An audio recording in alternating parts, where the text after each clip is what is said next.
Hello guys, welcome to our channel 21 corners. हमारा ये channel cover करता है CDS, CAPF, NDA, FCAT, CGL, CPO और भी बहुत सारे कॉम्पिटिटिव एग्ज़ाम्स को। तो अगर आप इन एग्ज़ाम्स की तैयारी कर रहे हैं तो आप हमारा चैनल फॉलो कर सकते हैं। आज मैं आपके लिए लेके आया हूँ हमारे इंडियन कॉन्स्टिट्यूशन का पार्ट 2 जो है सिटीजनशिप से रिलेटेड। ठीक है, तो चलिए शुरू करते हैं। देखिए, पार्ट 2 में आर्टिकल्स आते हैं 5 से लेके 11 तक। ठीक है, तो हम एक एक आर्टिकल्स के बारे में पढ़ेंगे और जो इम्पोर्टेंट है उसके बारे में मैं आपको बताऊंगा। और लास्ट में मैंने आपके लिए कुछ क्वेश्चंस भी रखे हैं जिसका आप आंसर इनको पढ़ने के बाद कर सकते हैं। ठीक है, तो चलिए शुरू करते हैं यहाँ से। देखिए, आर्टिकल 5 क्या कहता है। आर्टिकल 5 कहता है कि जब हमारा कॉन्स्टिट्यूशन कमेंस हुआ, मतलब कमेंस कब हुआ था, 26 जनवरी 1950 को। तो जब ये कमेंस हुआ उस टाइम पर जो भी बंदा डोमिसाइल था इंडियन टेरिटरी में वो इंडियन सिटीज़न है, एंड जो भी बॉर्न हुआ है इंडिया में वो भी इंडियन सिटीज़न है, और जिसके पेरेंट्स हैं इंडियन सिटीज़न, मतलब जिसके पेरेंट्स इंडियन टेरिटरी में बॉर्न हुए थे वो भी इंडियन सिटीज़न है, और जो भी 5 साल से कम, मतलब 5 साल जिसको हो चुके हैं इंडियन टेरिटरी में वो भी सिटीजनशिप ले सकता है, मतलब कि वो भी सिटीज़न इंडिया का है। ठीक है, तो ये कहता है आर्टिकल 5। उसके बाद में चलते हैं आर्टिकल 6 पे। देखिए, आर्टिकल 6 कहता है जैसा कि उस टाइम पे पार्टीशन हुए थे और भी बहुत सारी चीज़ें हुई, तो आर्टिकल 6 उनके राइट्स की बात करता है जो लोग पाकिस्तान से इंडिया आए। ठीक है, तो जो लोग पाकिस्तान से इंडिया आए उसको, उसके राइट्स को कौन कवर करता है, आर्टिकल 6, मतलब इंडियन सिटीज़न हैं अब वो। ठीक है, तो आर्टिकल 6 कहता है जो लोग पाकिस्तान से इंडिया आए, और आर्टिकल 7 कहता है जो लोग इंडिया से पाकिस्तान गए। ठीक है, तो आर्टिकल 6 किसकी बात कर रहा है, पहले हमने उन सिटीजन्स की बात करी है जो इंडियन सिटीजन्स हैं, मतलब जो इंडिया के लिए फेवर में थे। ठीक है, जो लोग इंडिया आए तो हमने उनके राइट्स की बात करी, और सेकंड नंबर पे मतलब 7th आर्टिकल में हमने उन बंदों की बात करी जो लोग इंडिया से पाकिस्तान चले गए। राइट, तो चलते हैं आगे। देखो, अब आर्टिकल 8 में उन सिटीजन्स की बात करते हैं जो लोग इंडियन कभी ना कभी रहे थे, या फिर उनके दादा परदादा या फिर एंसेस्टर्स इंडियन रहे थे। ठीक है, तो उन बंदों की इसमें बात करते हैं, मतलब उनको हम कहते हैं इंडियन ओरिजिन पर्सन्स। ठीक है, तो पीपल ऑफ इंडियन ओरिजिन, ये देखो ये कौन होते हैं, ये वो बंदे होते हैं जो अभी इंडियन नहीं है, मतलब US में होंगे या फिर गल्फ़ कंट्रीज़ में होंगे, कहीं भी होंगे, लेकिन उनके जो पेरेंट्स थे, ग्रैंड पेरेंट्स थे या फिर कोई भी, वो इंडियन रहे थे। ठीक है, तो वो इंडियन रहे थे, उसी बेसिस पे हम इन्हें कहते हैं पीपल ऑफ इंडियन ओरिजिन। ठीक है, तो इनके राइट्स की, सिटीजनशिप राइट्स की कुछ बात करी गई है आर्टिकल 8 में। और देखो, दो टर्म्स होते हैं, एक पीपल ऑफ इंडियन ओरिजिन और एक होता है NRI।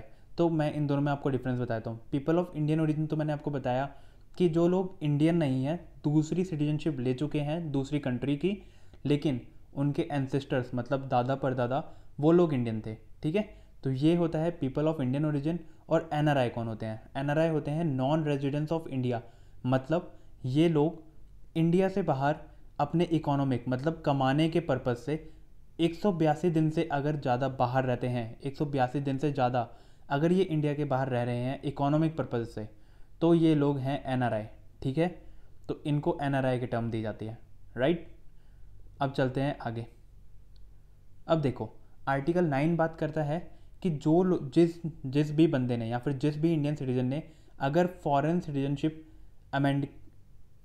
सिटीजनशिप एक्सेप्ट कर ली है, मतलब वो USA की सिटीजनशिप ले चुका है या ब्रिटेन की सिटीजनशिप ले चुका है या किसी भी कंट्री की सिटीजनशिप ले चुका है, तो ऑटोमेटिकली इंडियन सिटीजन उसकी ख़त्म हो जाएगी, इंडियन सिटीजनशिप उसकी ख़त्म हो जाएगी वहीं की वहीं। ठीक है, तो आर्टिकल 9 बात करता है इसकी। और लेकिन 2003 में ड्यूल सिटीजनशिप की बात करी गई है। ठीक है, 2003 में ड्यूल सिटीजनशिप, कुछ कंट्रीज़ के लिए ड्यूल सिटीजनशिप का प्रोविज़न लाया था हमारी गवर्नमेंट ने, तो ये हुआ था 2003 में। ठीक है गाइस, उसके बाद में अब देखो, ये है आर्टिकल 10। आर्टिकल 10 में उन बंदों की बात करी गई है जो बंदे इंडियन सिटीजनशिप जिनके पास है, मतलब इंडियन सिटीजन्स हैं, और उनके मतलब कंटिन्यू रहेगी उनकी सिटीजनशिप, एकदम से ऐसा नहीं होगा कि इसको गवर्नमेंट आके बोल देगी कि चलो अब से आप सिटीजन नहीं हो, मतलब कि उनका कंटिन्यूएशन की बात करी गई है, मतलब वो लोग सिटीजन रहेंगे, ऐसे ही कोई भी एक्ट आके उनकी सिटीजनशिप ख़त्म नहीं कर देगा। ठीक है।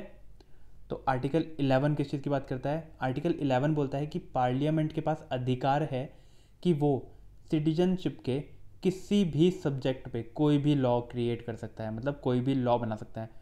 तो पार्लियामेंट सिटीजनशिप के किसी भी सब्जेक्ट पे कोई भी लॉ बना देगा। ठीक है, with majority and all, yes, वो करना ही पड़ेगा क्योंकि वो तो पार्लियामेंट का प्रोसीजर ही है। तो इनको सिटीजनशिप पे अमेंड कर सकते हैं, मतलब किसी भी लॉ को। जैसे कि अभी हमने हाल में ही देखा 2019 में जब सरकार सिटीजनशिप अमेंडमेंट एक्ट लाई थी, जो 3 कंट्रीज़ के लिए था, आप सबको पता होगा वो। और अगर आपको नहीं पता तो आप मेरे को कमेंट सेक्शन में बताएं, तो मैं आपके लिए उसकी एक अलग वीडियो लेके आऊँगा। ठीक है। तो आर्टिकल 11 बोलता है पार्लियामेंट कोई भी लॉ बना सकती है सिटीजनशिप से रिलेटेड। Right guys. तो देखिए, अब बात करते हैं, जैसे मैंने आपको बताया था आर्टिकल 5 कह रहा था, आर्टिकल 5, ये देखो आर्टिकल 5 क्या कह रहा था? आर्टिकल 5 बोल रहा था कि जो लोग कमेंसमेंट के टाइम से, इंडियन कॉन्स्टिट्यूशन के कमेंसमेंट के टाइम से डोमिसाइल ऑफ इंडिया है, मतलब इंडिया के डोमिसाइल है उनके पास, तो वो लोग सिटीजन हैं, या फिर बॉर्न हुए हैं, या फिर उनके पेरेंट्स बॉर्न हुए हैं, या फिर वो लोग 5 साल से ज़्यादा इंडिया में रह चुके हैं, तो वो सिटीजन है। लेकिन 1955 में ये हमने अमेंड कर दिया और इसमें कुछ और चीज़ें जोड़ी गई। ठीक है, वो चीज़ें क्या थी वो मैं अब आपको एक्सप्लेन करता हूँ। तो देखो, इसमें बोला गया कि कोई भी बंदा सिटीजनशिप लेने के लिए तैयार होगा, किस तरीके से? ये 5 तरीके हैं अब। ठीक है, कितने? 5 तरीके। किस एक्ट के से? सिटीजनशिप अमेंडमेंट एक्ट से। राइट। तो 1955 का सिटीजनशिप अमेंडमेंट एक्ट क्या कहता है? वो बोलता है कि बाय बर्थ हम इंडियन सिटीजनशिप ले सकते हैं। राइट। बाय डिसेंट ले सकते हैं। बाय डिसेंट मतलब कि हमारे पेरेंट्स, ग्रैंड पेरेंट्स वो इंडियन हैं, तो बाय डिसेंट। बाय रजिस्ट्रेशन कि मतलब, रजिस्ट्रेशन का मतलब होता है कि वो बंदा 7 साल से, 7 ईयर्स से इंडियन टेरिटरी में रह रहा हो। ठीक है, 7 ईयर्स से अगर वो बंदा इंडियन टेरिटरी में रहता है और एक लैंग्वेज जानता है कोई भी इंडियन, मतलब जो भी कॉन्स्टिट्यूशन में लैंग्वेज हैं, 22 लैंग्वेज हैं, उनमें से अगर एक भी इंडियन लैंग्वेज जानता है वो, तो वो रजिस्ट्रेशन के लिए, रजिस्ट्रेशन के थ्रू सिटीजनशिप के लिए अप्लाई कर सकता है। तो बाय रजिस्ट्रेशन वो सिटीजनशिप के लिए अप्लाई कर सकता है। राइट। अब देखो, बाय नेचुरलाइजेशन, बाय नेचुरलाइजेशन इसमें क्या होता है? बाय नेचुरलाइजेशन में, इसमें अगर कोई पर्सन 12 ईयर्स से इंडियन टेरिटरी में रह रहा है, ठीक है, 12 ईयर से इंडियन टेरिटरी में रह रहा है और एक लैंग्वेज जानता है जो कि हमारे कॉन्स्टिट्यूशन में है, तो वो इंडिया की सिटीजनशिप के लिए अप्लाई कर सकता है। और 5th कहता है कि बाय एक्विजिशन ऑफ लैंड, जैसे कि हमने देखा कि बांग्लादेश के साथ हमने कुछ ट्रीटी करी थी कि हमारी कुछ टेरिटरी का डिस्प्यूट था, उसके बाद हमने वो उसे सॉल्व करा बीजेपी गवर्नमेंट के आने के बाद, तो जो टेरिटरी हमने ली उनको इंडियन सिटीजनशिप दे दी गई। तो मतलब एक्विजिशन ऑफ लैंड, जैसे कोई भी लैंड हम ले रहे हैं बाहर किसी भी कंट्री से, तो उनके जो भी पर्सन्स होंगे वो इंडियन सिटीजनशिप कहलाएंगे। ठीक है, तो बाय एक्विजिशन ऑफ लैंड, ये 5 तरीके हैं इंडियन सिटीजनशिप को लेने के। ठीक है गाइज। तो देखो, आपको मेन फ़र्क इसमें याद रखना है रजिस्ट्रेशन और नेचुरलाइजेशन में। रजिस्ट्रेशन के अंदर उसको 7 साल से इंडियन टेरिटरी में रहना चाहिए और नेचुरलाइजेशन के अंदर उसको 12 साल से इंडियन टेरिटरी के अंदर रहना चाहिए। ठीक है, और एक कोई भी लैंग्वेज आनी चाहिए। ठीक है, तो चलते हैं अब आगे। देखो, सिटीजनशिप लेने की तो बात हो गई, अब बात करते हैं कि किसी भी बंदे की सिटीजनशिप जा कैसे सकती है, मतलब टर्मिनेशन कैसे हो सकता है किसी भी बंदे का सिटीजनशिप का। ठीक है, तो ये 3 तरीके हैं। 3 तरीके कौन कौन से हैं मैं आपको बताता हूँ। देखो, पहला है रिनंशिएशन ऑफ सिटीजनशिप। रिनंशिएशन का मतलब होता है कि कोई भी इंडियन सिटीजन जो 7 साल से इंडियन टेरिटरी के बाहर रह रहा है, मतलब किसी फॉरेन कंट्री में रह रहा है, ठीक है, उसकी सिटीजनशिप को हम कैंसिल कर सकते हैं। मतलब इंडियन गवर्नमेंट अगर चाहे तो उसकी सिटीजनशिप को कैंसिल कर सकती है। इसे ही कहते हैं renunciation of citizenship. Right, I hope समझ आ गया होगा ये आपको। उसके बाद में सेकंड, टर्मिनेशन ऑफ सिटीजनशिप। जैसे मैंने आपको बताया था कि कोई भी बंदा अगर किसी और फॉरेन कंट्री की सिटीजनशिप ले लेता है, सिटीजनशिप ऑफ अनदर कंट्री, तो उसकी सिटीजनशिप, इंडियन सिटीजनशिप समाप्त कर दी जाएगी तभी की तभी, ठीक है।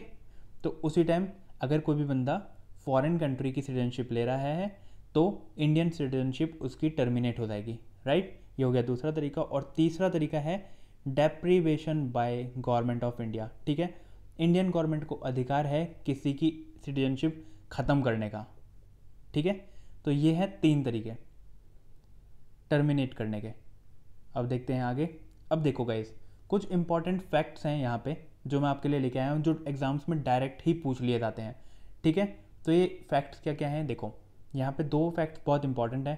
पहला, इंडियन सिटीजन के पास कुछ फंडामेंटल राइट्स हैं जो फॉरेनर्स के बाद, मतलब एलियन कहते हैं हम गाइस, फॉरेनर्स को हम एलियन कहते हैं, जो फॉरेनर्स को इंडियन गवर्नमेंट नहीं देती। वो राइट्स कौन कौन से हैं? वो राइट्स हैं फंडामेंटल राइट्स 15, 16, 19, 29, 30। देखो 15 आर्टिकल बात करता है कि डिस्क्रिमिनेशन के बारे में, ठीक है, फंडामेंटल राइट्स के डिस्क्रिमिनेशन के बारे में। 16 आर्टिकल बात करता है एम्प्लॉयमेंट के बारे में। 19 आर्टिकल बात करता है कि जो हमारी फ्रीडम्स हैं, freedoms of speech, freedoms of expression, freedoms of residing in any country of India, मतलब कहीं भी बसने का अधिकार, जाने का अधिकार। तो ये है आर्टिकल 19। आर्टिकल 29 और 30 डील करते हैं माइनॉरिटीज़ के राइट से, ठीक है। ये बात करते हैं माइनॉरिटीज़ के राइट से।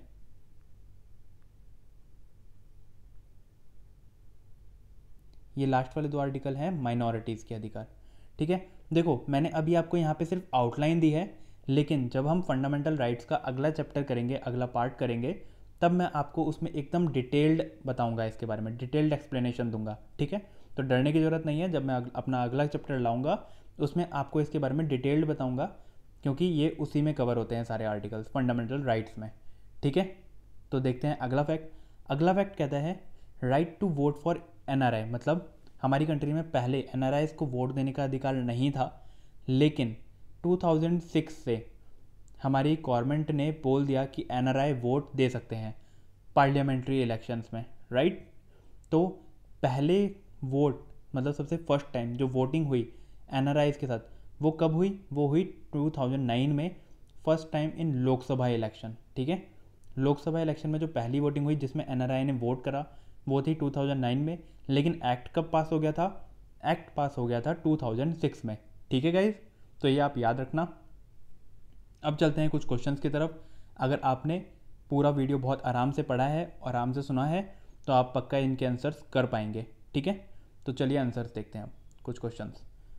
देखो पहला क्वेश्चन बोलता है कि which of the following is not a condition for become a citizen of India, मतलब कि कौन सी कंडीशन है जो इंडियन सिटीजन को बनने के लिए ज़रूरी नहीं है, ठीक है। तो इसमें देखो बाय बर्थ, जरूर बर्थ बन सकता है कोई भी बंदा इंडियन सिटीजन। बाय डिसेंट आराम से बन सकता है। बाय नेचुरलाइजेशन मैंने आपको बताया कितने कितने साल का होना चाहिए नेचुरलाइजेशन में, 12 ईयर से इंडियन टेरिटरी में रह रहा है। और अक्वायरिंग प्रॉपर्टी, देखो अक्वायरिंग प्रॉपर्टी इसमें गलत है, ठीक है। अक्वायरिंग प्रॉपर्टी गलत है, मतलब कोई भी बंदा बाहर से आके हमारी इंडियन टेरिटरी में अगर कोई प्रॉपर्टी ले रहा है तो वो सिटीजन नहीं कहलाएगा। लेकिन अगर इंडियन गवर्नमेंट किसी कंट्री के साथ डील करके उसकी टेरिटरी अपनी टेरिटरी में मिला रही है तो वो सिटीजन कहलाएगा, ठीक है। तो ये हो गया आंसर।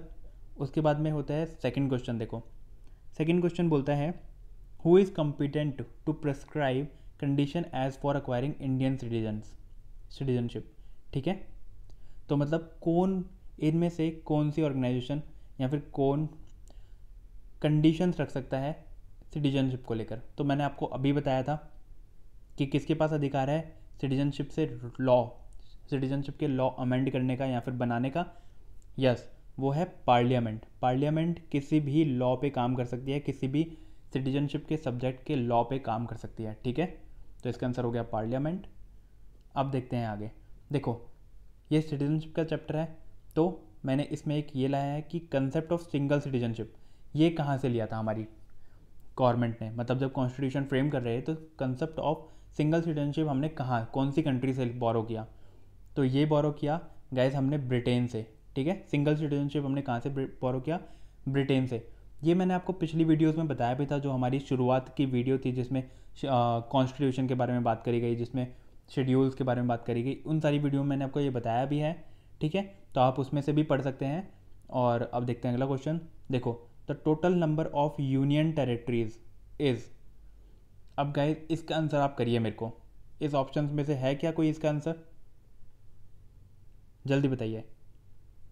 नहीं, अब यूनियन टेरिटरीज हो चुकी है 8।